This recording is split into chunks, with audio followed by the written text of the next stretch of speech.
So welcome, and it's good to have you here with us at Napoleon News, Mr. Kubyane. It's beautiful to see what yourself and your co-founder are doing across Africa with eFAMA Africa. I've been in tune with your story and how you have built a nice portfolio when it comes to technology and the development of business in Africa. So it's wonderful to have you here. Can we have a few words of regards from the people at eFAMA? Thank you kindly. The eFAMA team is sending our heartfelt salutations to the Napoleon team and the Napoleon audience ecosystem that we regard as the Napoleon family. All the way from Sandton, Johannesburg, we send our warm regards and salutations. It's great to be here. Thank you kindly.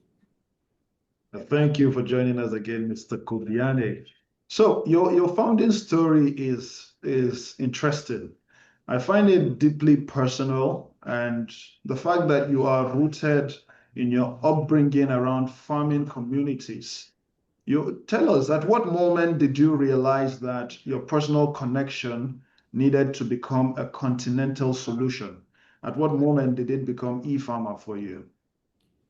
Very, very great question. To be open cards with the Napoleon family, on our side, even though both my co-founder and I were raised by highly industrious, hardworking farmers that lived off the land, uh, when we now left the village, we left the farm and we found ourselves in corporate, let's just say we wanted nothing to do with farming or agriculture. And we were catching up with another village girl, so to speak, who's quite a presence in South Africa's media. And we had a chat with her the other day, and she called it the 3 a.m. club.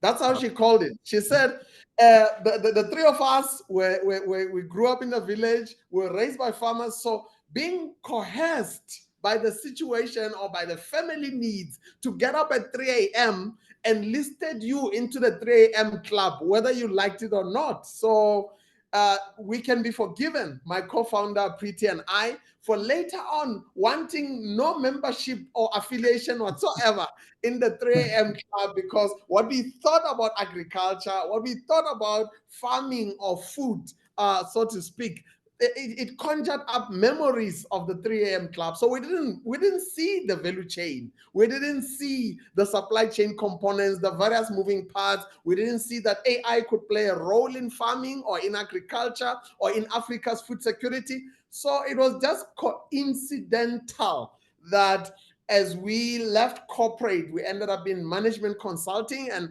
our extreme sport on a daily basis was growing entities, bringing new products into market, and bringing new projects into scale. So one of those became our segue ticket into technology, where we grew an entity in the beauty sector, an adjacent sector, from $500 to $2 million revenue a year within 36 months. And we kind of like camped there because big enterprises wanted us to now solution the beauty economy with quality assurance mechanisms through technology. So it was in the middle of that we received our first check that pointed us into technology. And it was at a time where IBM, the global firm that's been around for a little bit longer than most firms, was busy with Walmart working out on a food security IBM food trust solution. So they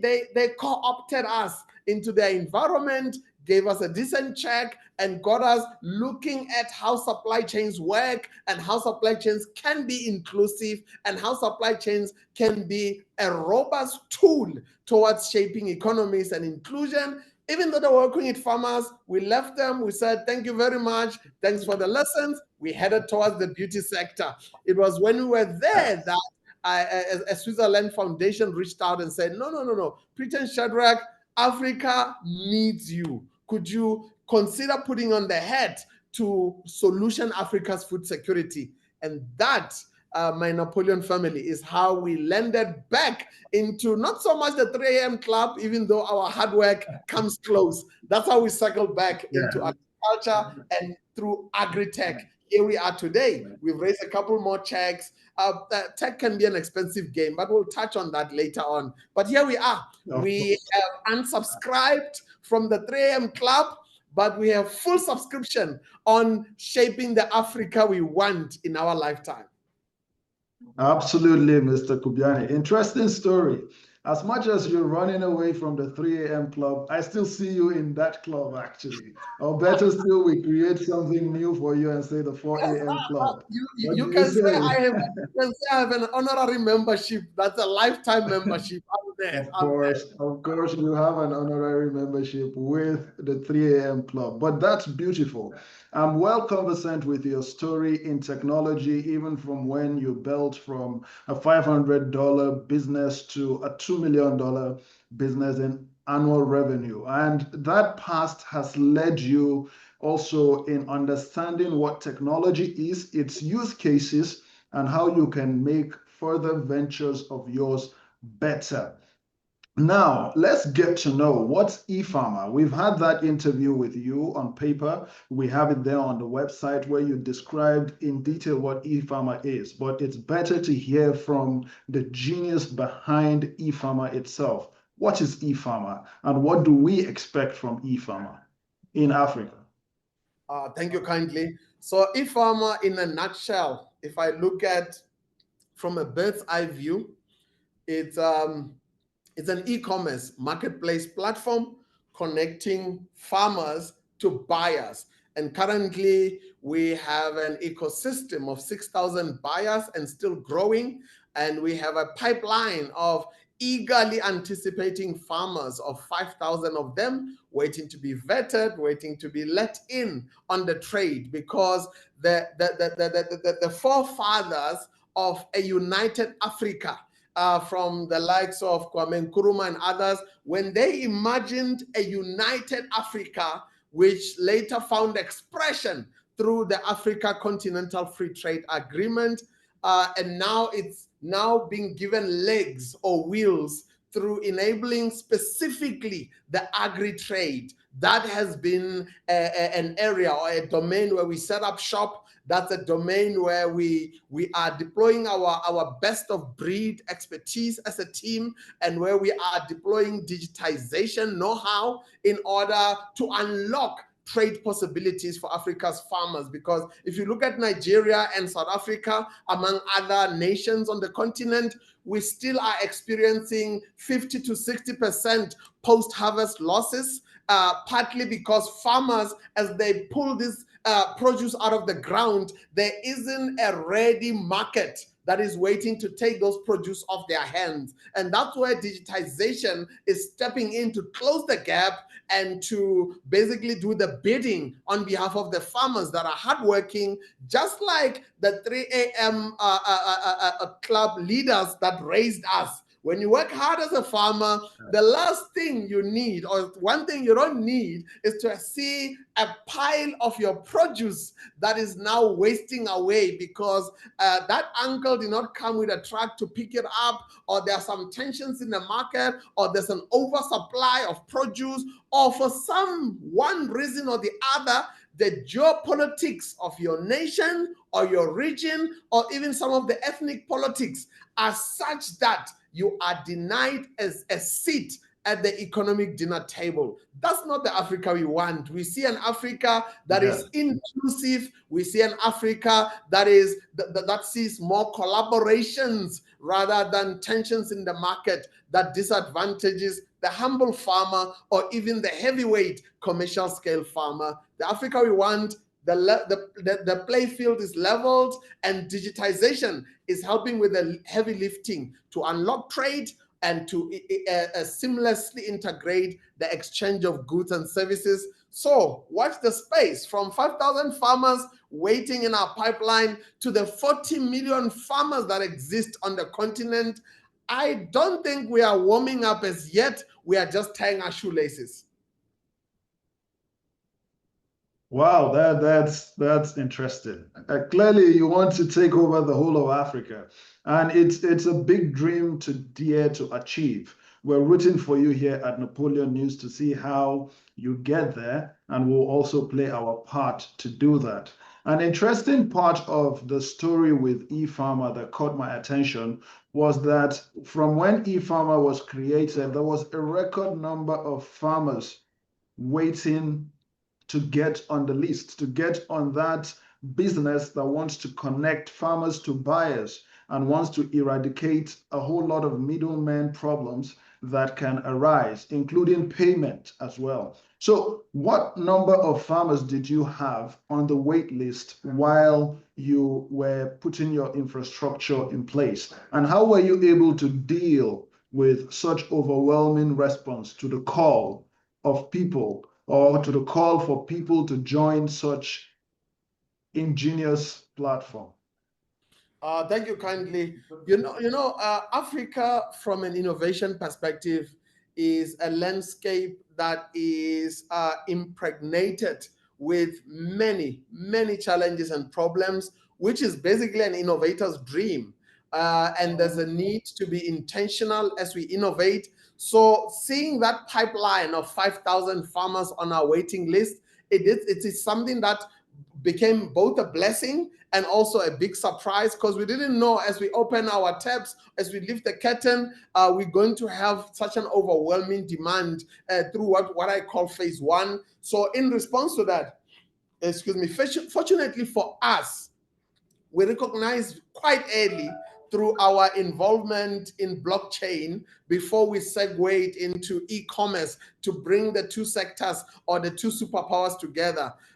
We realized quite early that innovation is a team sport. So that's why by the time we founded eFAMA with our blockchain background, with our blockchain journey with IBM and other institutions, what we did there is we sought, while we are laying foundations for layers of code to start taking shape, we ventured out there to configure and align industry grade relationships and ecosystems and stakeholders that will step forward to help us with the heavy lifting. That's why the first installment of the inaugural Visa She's Next award that took place on South African soil last year in 2024 in September, my co-founder and wife made us proud at eFAMA by being among the only 3 winners of that particular installation. So she's crowned Visa. Wow, that's interesting. Thank you so much. She's an innovator to watch. Congratulations too. Thank you kindly. And she picked up a number of other awards, and even on ourselves, even on our side, we sought to position ourselves to other ecosystems partners, such as Standard Chartered Bank, such as Absa Bank, such as Visa, such as Amazon, and others, because we realized that in order to that African adage that says to go faster, go alone, but to go further, go together. I think that adage comes go together indeed. That adage comes quite well. So in order to now advance our screenings of those 5,000 farmers, we have between October last year and now at this conversation, we have sat down with a head of state, we have sat down with 8 cabinet ministers, because we are now enlisting and roping in the resources and the machinery of African governments in order for governments to assist with the vetting, to assist with ensuring that we go through the various layers of screenings and causing market readiness to be fulfilled or satisfied with these awaiting farmers. Because you will recall, eFAMA, we are a tech company that is now building strategic infrastructures to fulfill. So we are not staying tech, we are now moving forward to set up strategic infrastructures to handle our own fulfillment. So leveled to that is the inputs we need from private sector players, from governments, to now simplify and resource the equipping and the market readiness of screening the farmers, identifying the gaps and closing those gaps, because there's 3 tiers of farmers that are on our waiting list. Only a small percentage of them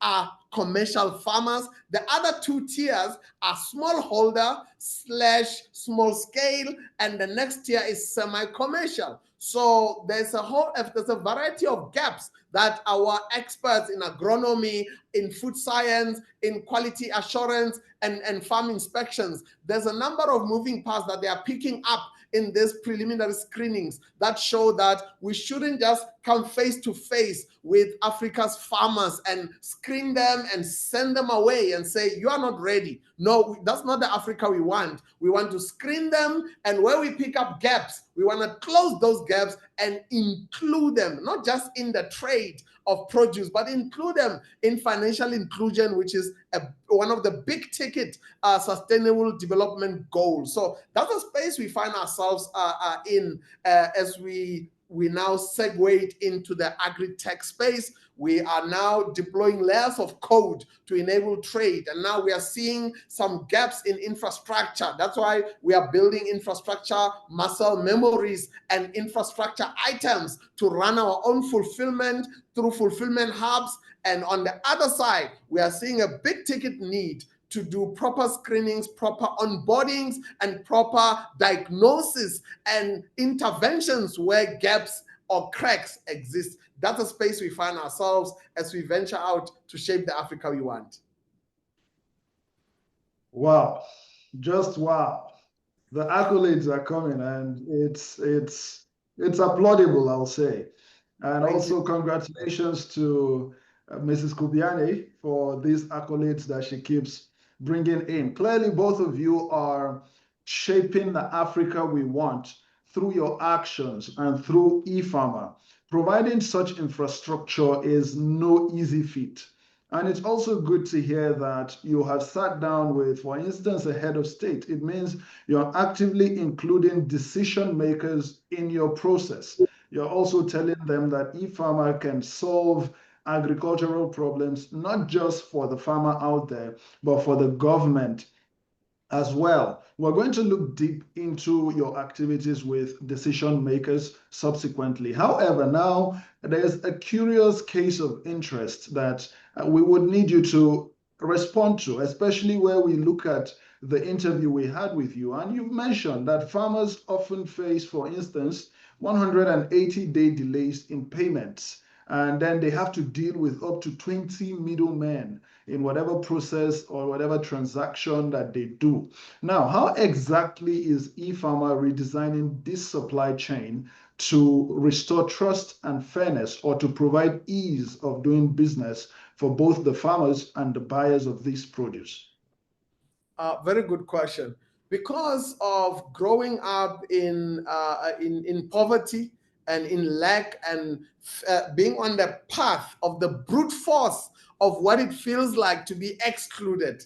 So part of our experiences informed the layers of code that became eFAMA. Part of our lived experiences on what it feels like to go to the market and face the market master after you and the 3 a.m. club and family have worked hard for weeks or months at harvest, only to either be turned away by the market master or to face some very exploitative elements when it comes to your produce being taken off your hands. So when we thoughtfully looked at some of the bigger ticket pain points, we have a scenario where there is up to 20 middlemen in some instances, or on average in certain trade corridors, South Africa being one of them, but a number of cases do exist on the rest of the continent where it's quite blurry as to whose produce is it anyway. I think it brings to mind a certain movie that says, "Whose line is it anyway?" I'm sure the audiences may identify with that. So it's fun when we say whose line is it in the movie space, but when it comes to trade, it matters whose produce it is. It matters who gets paid and why they get paid and what value did they deposit into the value chain, because we have an inflationary element introduced by various middlemen, where just because Mr. SHADRACK went to the same school with our dear editor here, therefore the two of us are going to invite all our cousins and we are all going to be part of the same network that is adding our cut, or that is demanding our cut from the one basket of cassava that is leaving a village heading to Abuja, or leaving a village heading to Johannesburg. That basket, there's a whole weight of expectations, or even a truckload. There's a whole weight of expectations there. On just one basket.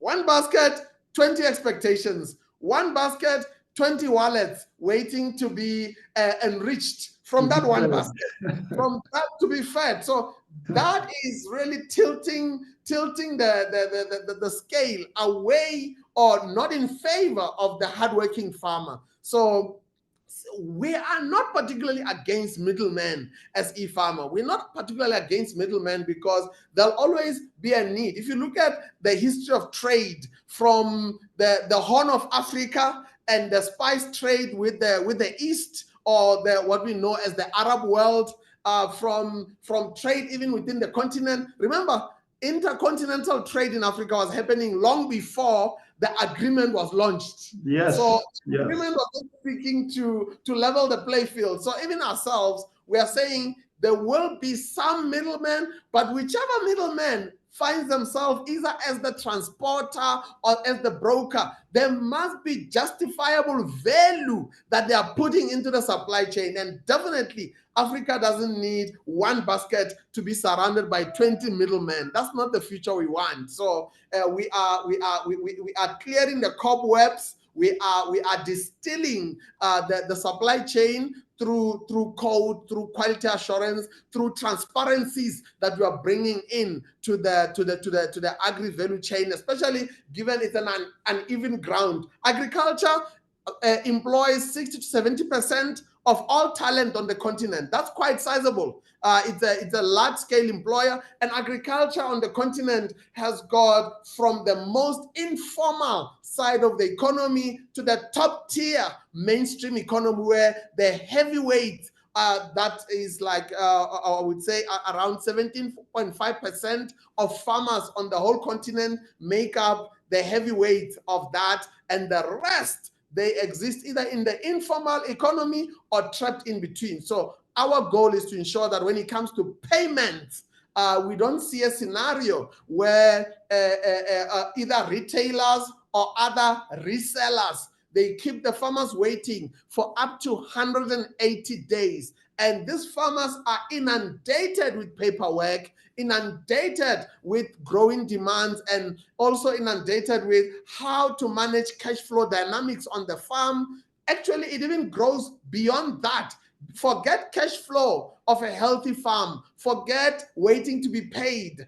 Our farmers are actually begging for bread, because out of 811 million people that are going to go hungry tonight, even as this interview is airing, a very significant percentage of those hungry souls are farmers, are farming families. And that's not the Africa we want, where a farmer who's sending a food basket to your table, my table, and the Napoleon family's table, by the time we dine on that, on that food, I don't know what it is. Is it okra? Is it egusi? Is it obono? Whatever it is that we are enjoying there, but we want to enjoy it with a clear conscience, knowing that the farmer too, who is upstream or downstream or on the value chain, is actually eating as well. So Africa needs a clear conscience. Africa needs inclusion. Africa needs fair trade, and this is our contribution, an attempt towards that a much more healthier agri equation. You're right when you say that Africa needs a clear conscience, Mr. KUBYANE, and I can agree with you. The message is clear that even while we eat, from what the farmer brings, we should also care for the farmer, even beyond payments and the rest of them. It's wonderful to see what eFAMA is then doing My with. apologies. My apologies. Just a quick one on Yes, that point. please. We recently came back from Europe on a trade venture, and on that particular point, as you segue into your line of thought, one of the experts, the economists that we sat down with, looked at Africa's mineral cares. And just to distill that for the audiences quickly, Africa's mineral cares is an economic conundrum or scenario where the most mineral rich countries on the continent, or the most mineral rich areas, tend to be the ones that are languishing in poverty. And that is what the economists, our learned colleagues, they term it Africa's mineral cares. However, that same mineral cares scenario tends to show up in other segments of the economy. Right now, we are at a tilting point of Africa being the youngest continent and also being the go-to talent pool. Is that gonna see Africans being facing the what do you call it, the mineral cares, in terms of being the go-to, a destination for labor? However, when it comes to the economics of is Africa benefiting out of that? Are we going to find ourselves on a back footing? So this economist that we sat down with in Europe, she said something that was very sobering for me and my team. She said, the Africa's mineral cares is slowly becoming a thing of the past, as most mineral-rich regions are kind of like shifting away from mining more towards other economies, including digitization. However, it appears that in agriculture, we are now mining the farmer. Just think about that. They said, looks like we are now mining the farmer, meaning we are eating at the expense of the farmer languishing in poverty, and that shouldn't be. So just think about that. A food for thought for the Napoleon family, that are we mining the farmer while we are enjoying dinner, with or without knowing it? And how do we repair that so that we can enjoy our dinner with a clear conscience? Thank you. Thank you for that elaboration, Mr. KUBYANE. You also have raised those deep questions that we really ask when it comes to the welfare of Africa. As you mentioned, the economist is right, because what we see is that Africa has so much, yet it is not realizing or achieving these potentials that it has. For instance, you can imagine Africa having one of the largest mine places in the world. When you look at Congo DRC, for instance, right? And yet Congo is not as developed as it should be, right? Aside Congo, you look at the raw materials that are leaving Africa. In fact, some time ago, I was speaking with a dear friend of mine that's in Europe, and she was drawing my mind to the fact that most of the cocoa that are used for chocolates are gotten from Africa. And yet these things get out there, and then they are returned to Africa and sold so expensive back to the people in Africa. So yes, the question is... It's very interesting that your friend mentioned the raw cocoa, because West Africa, across Ghana, Nigeria, and Cote d'Ivoire or Ivory Coast, they remain the 80% producing triangle of the world's global raw cocoa. 80% of it comes from those three nations, and they are finding themselves, especially think of I mean this in a respectful way, the struggling farmers in Ghana, especially, and Cote d'Ivoire, that have been reduced to becoming peasants who cannot afford the finished product of the chocolate that they can't buy chocolate for their children, but they are farming hard to produce the raw cocoa, and they're really just left begging for bread. There's been attempts to introduce subsidies to help them. There's been attempts to bring about coalitions, but those coalitions that are coming more from the a heavily guarded commodities trade environment, the pendulum ends up swaying in favor of the powers that be that are controlling the commodities equation, whereas the farmer is really far out from being in. The farmer is not only not in the room, the farmer doesn't know where is the room. And that's a problem. There needs to be greater accountability for the farmer. Thank you for sharing these thoughts, Mr. Kubyane. Now, drawing from this, I'm not sure if eFAMA has started developing a solution that can deal with this particular challenge. However, it's also a call to say that it would be wonderful to see eFAMA developing a solution, a product solution that can help the farmers even afford the finished product of whatever they get or whatever they build as raw materials and send out there. Now, is there any such solution that eFAMA has, or at least should be put into creation?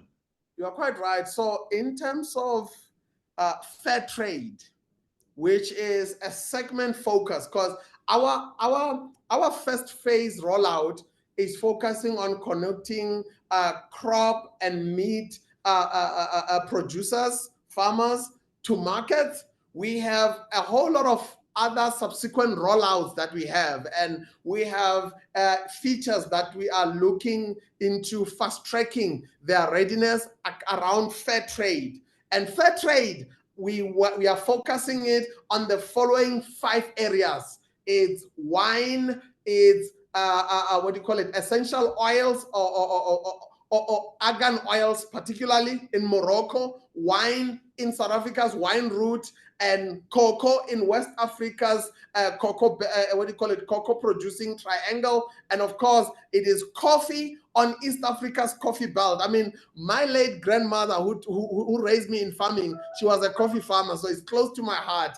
So that East Africa coffee belt, there's a whole lot of trade unfairness that is happening. Last but not least, I'm not sure if the audiences are aware that 80% of all the vanilla that is produced in the world is produced in our neighbor here, Madagascar, who is closer to the tip of the African continent. So those raw vanilla pulps, as they leave Madagascar, it is the same nation that battles for their children to enjoy ice cream or to even taste what it's like. Those are not the norms that we need to see continuing to be part of Africa.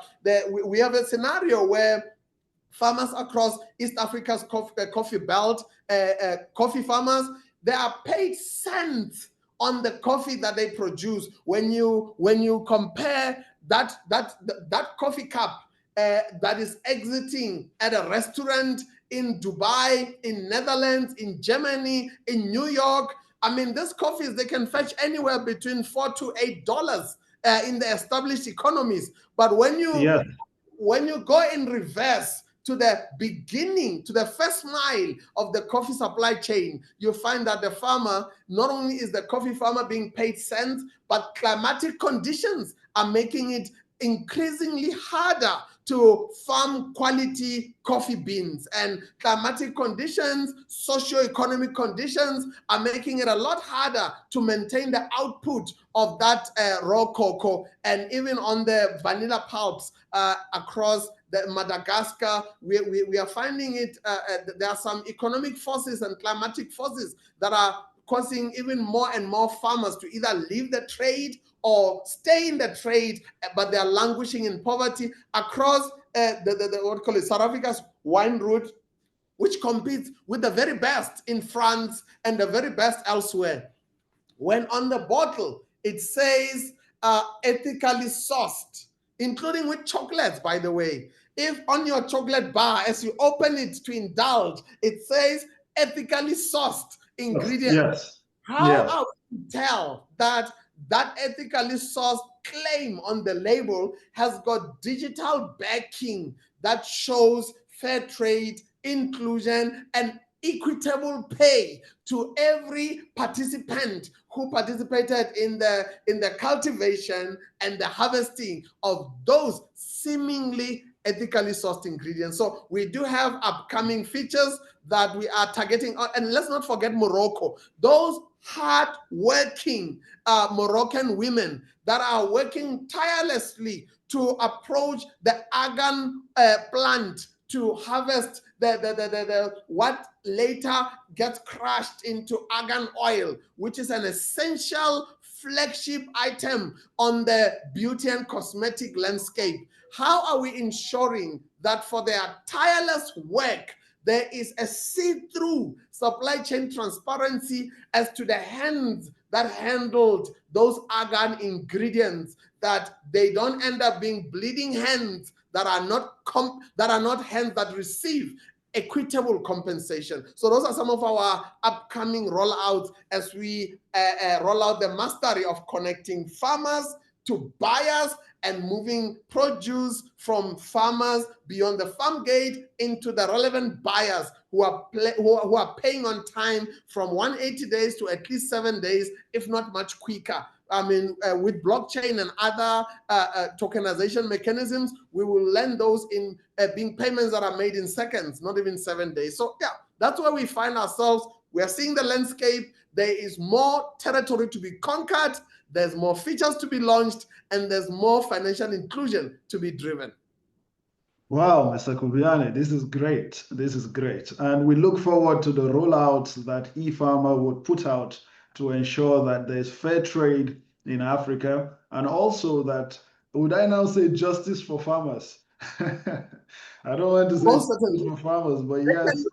Trade. There cannot be trade without fairness and without justice. If there is trade without justice, without fairness, that trade won't be sustainable. And definitely you and I and the rest of the Napoleon family, we are going to be denied the privilege to enjoy our dinner with a clear conscience. Absolutely. So justice for farmers it is. Now we look forward to whatever rollouts that are left in the eFAMA chain of providing solutions to the problems in Africa. And it's interesting you mentioned Madagascar. Probably I should plan a trip to Madagascar so I can taste vanilla firsthand from its creation. Now, Mr. KUBYANE, with what you're doing at eFAMA and with how you've explained what farmers are facing and the solutions you're bringing to these farmers through eFAMA, tell us, is there a moment or story so far that has affirmed your conviction and told you that eFAMA was making more than just a business impact? Is there a particular scenario you can share with us? You know, one scenario comes to mind. Back in December, I still remember the date. It's the 2nd of December, 2024, when we were doing some of our farm visits and when we were interacting with the farmers. One of the farmers that we came across on that particular farm walkabout or site visit, his name is Farmer Brian. And when we met him there, he was farming on 1 acre. And when my team got involved, we got to engage, exchange insights, and got to align him to the trade ecosystem. Fast forward to when we met him in May 2025. Farmer Brian was now farming 4 acres, and with 10 more acres to now tap into that the government was availing to him. So growth is something that excites us. When we were part of the 3 a.m. club, growth was not on the table. Just farming to stay alive was pretty much the order of the day. Just farm and farm some more, just out of survival, out of sustenance. That's not what farming is meant to be. When you look at the yields between your Netherlands, your Australia, your US, per hectare, their yields or their outputs are on average more than 10 times the kind of yields we are seeing on African soil. And that's due to lack of, enough best practices, right insights, access to market. Because for as long as a farmer doesn't have an incentive to farm for a specific captured audience or a specific attentive awaiting audience of buyers, then they are discouraged from bettering their game or upping their game. So there's definitely an element of discouragement. There's also a lack of resources, lack of access to automation, mechanization, and also climate-proof improvements in the farming operation. So there's a whole lot. I don't know if the audiences are aware that in places like the US and Netherlands and Australia, you sometimes need 3 to 4 university degrees before you can say, I am a farmer. It's like it is something that you have to earn. And it's not because those countries are trying to isolate or exclude the ordinary layman from becoming a farmer, but because farming, there's a science to it. There's an operational element to it. There's a commercialization aspect to farming. Gone are the days where the 3 a.m. club can just focus on living hand to mouth and we're just farming to feed ourselves. No, there are certain big ticket items where you can't do bartering. You can't exchange your basket for maybe university or education. You can exchange your basket of food for maybe what do you call it, for a trip to Canada or a trip to the US. We need it has to be monetized. It has to be monetized. So those nations, those destinations have really acknowledged that the equipping of farmers, including government subsidies, by the way, there's heavy, even Brazil, which is not a first world, there's a lot more heavy government subsidy programs that are in place to assist farmers to indulge in the extreme sport of powering their nations towards food security and towards commercialization. So those are some of the elements that we really need to look at. Wow, that's great. At least there is a real impact story. And I'm really glad to hear that eFAMA, in its engagement with farmers, moving a particular farmer from 1 acre in, is it now 6 months? You're able to move a particular farmer from 1 acre to 4 acres, and then he has 10 more that he can tap into.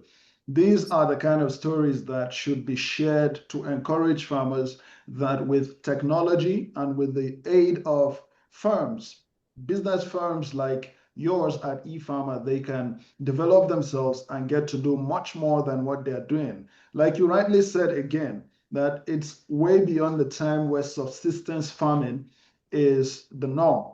It's time for us to also encourage people to go into farming for the commercialization of it. Now you've mentioned Mr. KUBYANE. Clearly, you're sparing no effort in ensuring that we have the Africa we want through your activities at eFAMA. Aside the fact that you have sat with decision makers and you've sat with cabinet ministers, you've also been involved in international level events such as the G20, for instance, which I was aware that you were at the G20. And also you've been engaged with international partners, just like you said, with organizations like Amazon, Standard Chartered, and the NEAR Foundation. Now, what is the level of your activity when it comes to the international scene? What do you intend to achieve? And again, what is the most valuable lesson you've learned from building with such high-level collaborators? Thank you so much. So two names come to mind.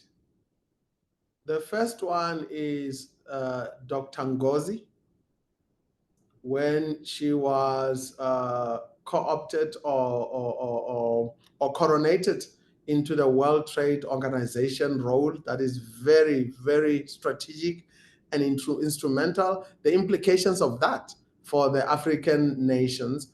And the second voice or face is President Adesina, who was actually a Minister of Agriculture in Nigeria before he stepped into his Africa Development Bank role, which he has wearing that hat with such, with such finesse. These two are actually our aspiration, our inspiration when it comes to us bringing advocacy and bringing ecosystem building components to our eFAMA journey.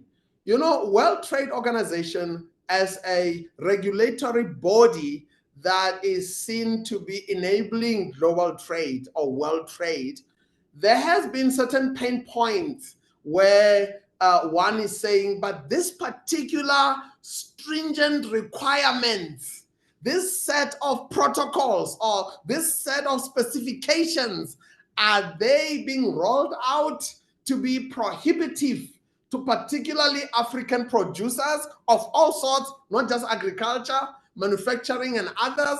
Are they? Is there a subtle element to raise the bar or to raise the fence to prevent access by African producers and product owners? So that question remained open until we saw one of our own being deployed into that room to be the voice and the face of Africa, because unless we have people that look like us co-creating the solutions and the frameworks we need, then the Africa we want may remain, God forbid, a solo non-realizable dream. President Adesina alerted us about 2 years ago in one of the dialogues to say Africa is home to 60% of the global arable land.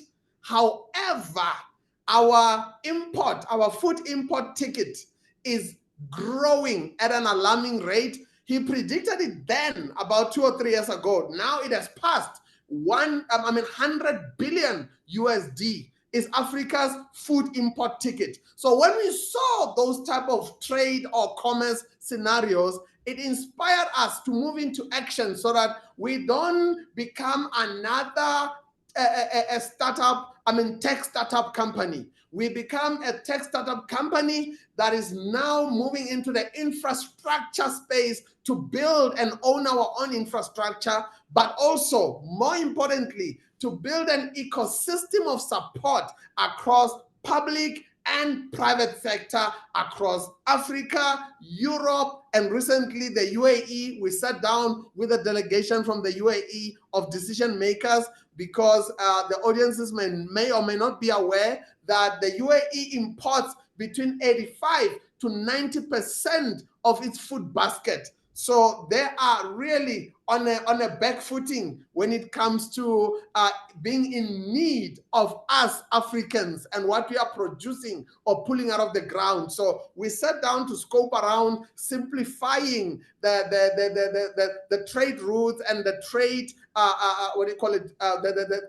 the trade corridors between Africa and the UAE to simplify the move, because eventually once layers of code are enabling somebody to click order, there's a whole economic machinery and compliance that must now swing into place, including customs and duties, including border access requirement, and a whole lot of import and export protocols. So that's where trade relations is needed. That's where trade diplomacy, where we borrow the diplomatic best practices from the late Kofi Annan in order to deploy those in trade. So we have had to evolve beyond looking like a Silicon Valley founded agri-tech startup, but to become a truly African tech startup where there is trade diplomacy, there's engagement on behalf of Africa with Europe, with the UAE, with some US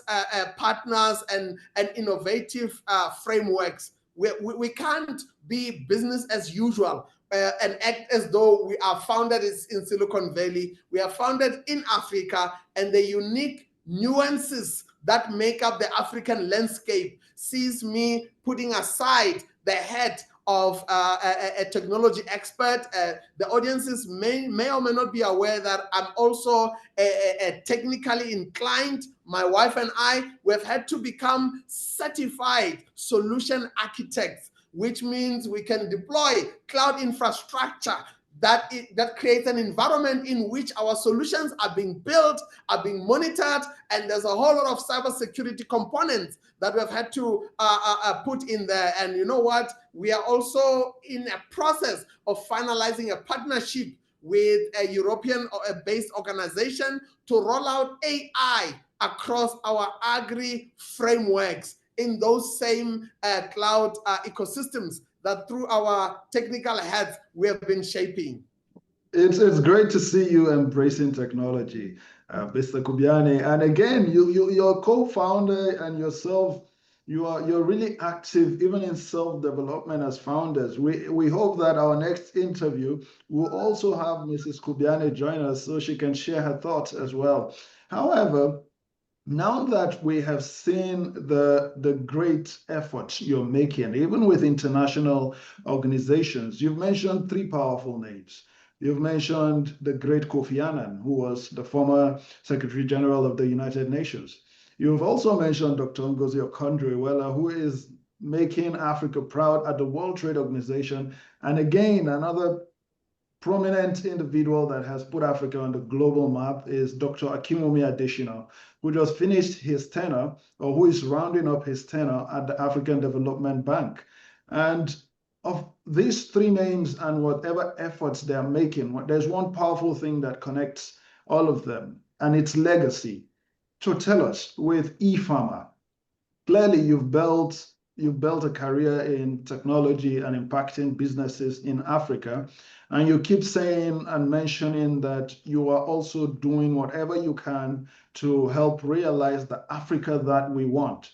When it comes to legacy, when you look at eFAMA, when you look at yourself, when you look at your co-founder, who is also your beautiful spouse, what legacy do you seek to achieve with eFAMA? What legacy do you want to leave behind so that in the years to come, when people hear eFAMA, what should come to their minds? Thank you kindly.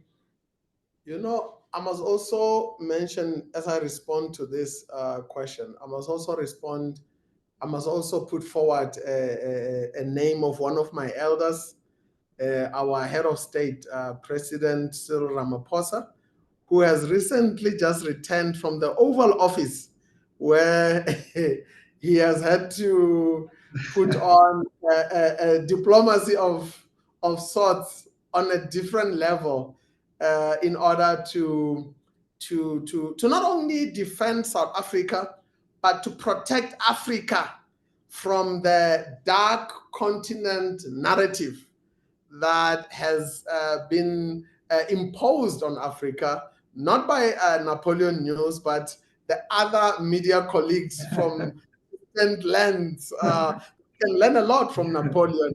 So actually, they can.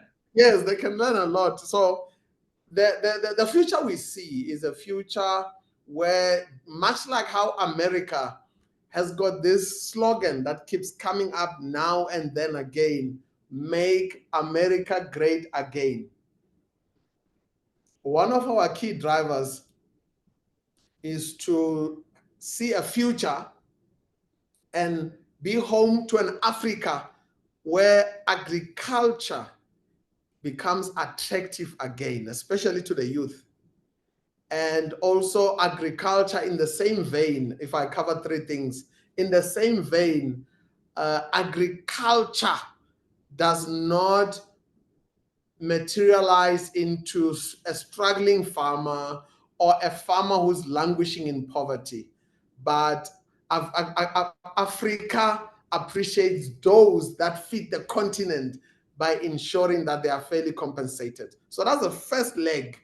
The second leg, there was a recent analysis that was made by a certain entity in Kenya, I'll recall its name, that realized that of the global data center spectrum or capacity availability, there's only 1% of data centers that exist on African soil, which is a scary picture if you think about it, because how are we going to stand a chance to not necessarily win? I don't want to be overly optimistic, not necessarily win the AI race, but to at least participate in the AI race as producers, not just consumers. There's an important thing why I'm saying, how are we going to become legitimate producer participants in the AI race, where we shape and produce AI models, machine learning, and a whole lot of whether generative or agent AI outputs, We produce them in Africa, by Africans, for Africans. Obviously, we can borrow expertise from our Western neighbors and so on and so forth.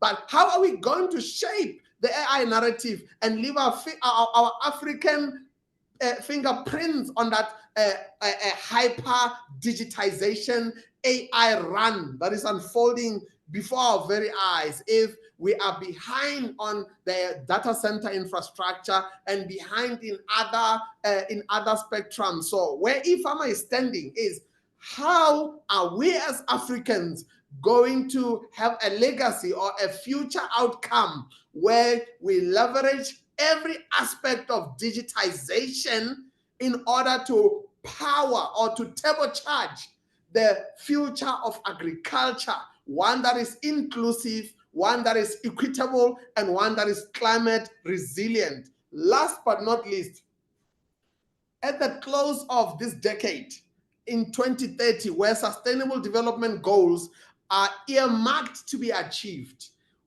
some are saying we probably will be at 30 or 35% scoring of attaining the goals. It's a very challenging landscape there when it comes to poverty alleviation and others. However, last but not least, at the close of the decade, Africa wants, eFAMA wants to have on our grid a minimum of 1 million buyers with a minimum of 100,000 farmers, not on the waiting list, but enabled to trade daily and funnel their crop commodities through our platform. Then we may not be covering the 40 million as yet, but we will be well on our way of rolling out a machinery that's going to be inclusive at scale. So those are the three things. One, on the first hand, seeing an Africa that does not miss out on digitization for social good. And number two, ensuring that at the close of the decade, we at least have 1 million active buyers on our grid and 100,000 daily active farmers on our eFAMA grid. And excuse me, last but not least, redeeming agriculture, which is a sentiment we share with President Adesina, Dr. Adesina, redeeming agriculture from its dark narrative to make it attractive again within and beyond the 3 a.m. club, on the farm and beyond the farm gate. There's a whole lot of agricultural sciences that we need our youth to really fold and get involved in. But that's not going to happen unless we roll out awareness, advocacy, switch on the lights, and demonstrate through eFAMA that digitization is possible in agriculture. And then we can invite the youth, we can invite future graduates, we can invite those that are excited to have debt under their nails, or those that will rather be on high heels and working on layers of code. Either way, that's what we are looking at doing. It's always inspiring to speak to you, Mr. Kubyane. There are always lessons to learn. And we look forward to see how that at the close of the decade, eFAMA is going to amplify whatever it does and bring in at least those 100,000 people, because there's potential, and the results that will be brought from such activity would mean that more justice can be gotten for farmers, while also people who get to eat from farmers eat healthier, and they make sure that their conscience is clean while they deal with farmers. Two more questions as we round up, Mr. Kubyane. The first here is, we have also been spotlighting other African founders, and it was interesting that you mentioned Morocco in one of your speeches, or in one of the questions that you answered. So we've had interaction with a founder from Morocco, the founder of Money In, Arif Essa, who is also in his own right doing awesome, and seeing how he can ensure that there's financial inclusion in the fintech space for people in Morocco and Africa at large. How important is collaboration between founders like yourself and other organizations and their founders as well? And how much would you call for it in Africa? That's a good question. If you were to look at Silicon Valley, which is quite a popular destination or popular ecosystem, before Silicon Valley was producing silicon, and before Silicon Valley was the home of some of the well-known tech titans, it was a peach farm. It was actually what do you call it, a large-scale farm environment where peaches were being farmed. So it took a heavy lifting collaborative effort to evolve that peach farm through its silicon industry manufacturing output. Some say, some look at it at the chips, and towards the technomy or the technology ecosystem that Silicon Valley has become.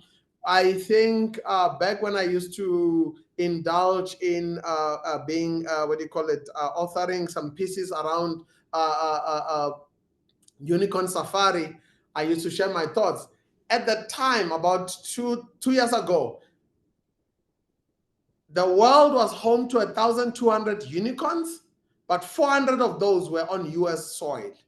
So that is testimony to the level of collaboration on US soil, whether through funding, through innovation, through policy, through government interventions, through even the psychology. When you step mentorship. There we go. Even through mentorship, through the readiness to collaborate, to align, to mentor, to pick up the tab, and to pave way for the emerging founders. We have a scenario now where Y Combinator, which is one of the key ecosystem voices, they are startups that they've produced for the last 20 years or so. Collectively, they are seeing a value of about at least 600 billion US dollars that has gone through one entity. So that is testament to collaboration. One founder who's about to exit Silicon Valley, one co-founder, he himself has put in thousands of hours in technical office to mentor, to avail himself, not just through funding, but through mentorship and office hours, rather, through office hours and technical hours. So Africa needs a lot more collaborations and less competition. Competition, if it's left unwatched or unguarded, it can produce levels of toxicity that Africa does not need. We have to compete, yes. Even if we're siblings in one house, in one household, we will probably compete to see who's going to finish their chores faster. But when it comes to matters of the throne, which is what I regard as matters of doing what's in the best interest of the family unit, we can't be competing on chores. We can't be competing on trying to outshine each other or outdo each other. There, it's no longer about a chore of washing dishes or a chore of mowing the lawn. It's about what's in the best interest of the family. So we are at an intersection as Africa where we have to lessen the narratives that seek to pit Nigeria against South Africa, Morocco against Kenya, even though those are African economic giants rising along with Egypt. We have to take that with a pinch of salt to say the economists are saying your GDPs are looking this way. That economy is the fastest growing, but we have to minus ourselves from the fastest growing economy, capital markets discussion. As entrepreneurs, we need each other. As entrepreneurs, we are those siblings, and Africa is the family unit. So we have to scale beyond competing with the dishwashing and the lawn mowing. We have to put at the center the ecosystem that is Africa and the family interest that is Africa. So whether that means a transaction between Morocco and Nigeria and South Africa, or that means a collaboration between Kenya and Uganda and Ghana, it doesn't matter. The Africa we want is going to be produced through collaboration and less competition. Yes, Mr. KUBYANE, more collaboration, less competition for and on the African continent. Like you have mentioned, it's important for us to see ourselves as siblings rather than fighters in the same ring. So, the final question, finally, Mr. Kubyane, you have talked about the inclusion of the young people in Africa when it comes to farming. And this is more like a call, not necessarily a question, but a call. What would you say to the young people in Africa in a sentence or two? What would you say to the young people in Africa, and what advice would you give to them, even if not in farming or agriculture, but business wise? How should they develop themselves and also see how to make Africa great? Good question. As you were asking the question, I was reaching for this device here. Yes, This device called a cellular phone. When it comes to Africa's youth, this device is bittersweet. It is this same device that can be Pandora's box. absolutely, absolutely. It can unleash a whole lot of devastation when it comes to distractions, when it comes to interruptions to productivity, when it comes to derailing the aspirations and hopes, not only of the continent, but of the young woman or the young man. But this same device can be used to author an entire book and publish it. This same device can be used to attend coding lessons long before one even owns a laptop. This same device can be used to access an entire library of insights that can get one stepping up their game. Excuse me, this same device can get one attending Zoom meetings, can get one even finishing their remote university degree through the same device. So I think Africa's youth present such powerful potential for the continent, but for that potential to be unlocked and for the fruits of Africa's youthful potential to be enjoyed, the youth, the young lions and the young lionesses are going to have to begin to self-regulate and redefine their relationship with this device over here, whether it's going to be a force for good or it's going to be unleashing destruction and irreparable damage on our future leaders, because that's who our youth are. They are heading to parliament, they are heading to the Senate, they are heading to industry. For us to have quality leaders that are not binging on every type of a TikTok there is on the planet, on a short video, but they are the ones that are producing value.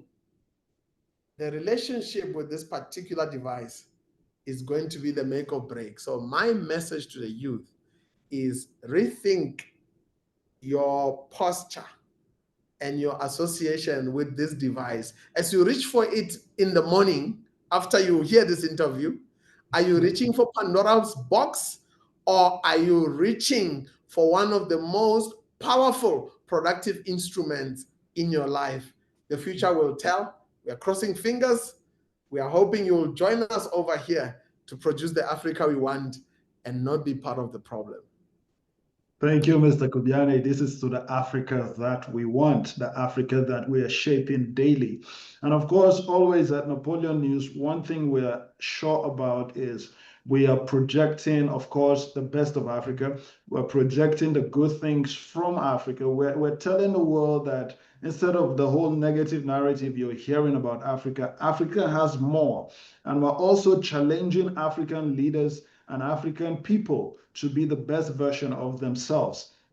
That's why we exist as a news agency. So it's beautiful to always interface and interact with founders like yourself and Mrs. Kubyane. And whatever you're doing at eFAMA Africa, we give our support to. We want to see you continue to shape the Africa that we want. It has been a beautiful session with you, Mr. Kubyane, and we look forward to having more of you on our channel and also on whatever interviews we're going to have. Thank you so much, Mr. Kubyane, for your time. Thank you, And I'll kind. to the people at eFAMA. Thank you. My joint salutations to the Napoleon team and to the Napoleon family of audiences, decision makers whom I know are tuning in to get some good insights from Napoleon News, and also the broader spectrum of our distant neighbors that are also tuning in from the diaspora and everywhere. My salutations and his gratitude to be here.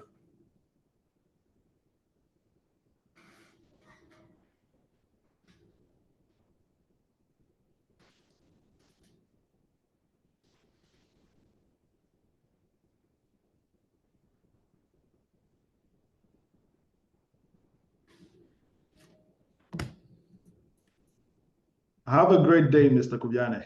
Thank you. Have a good one. Thank you. Thank you again. Thank you. Cheers.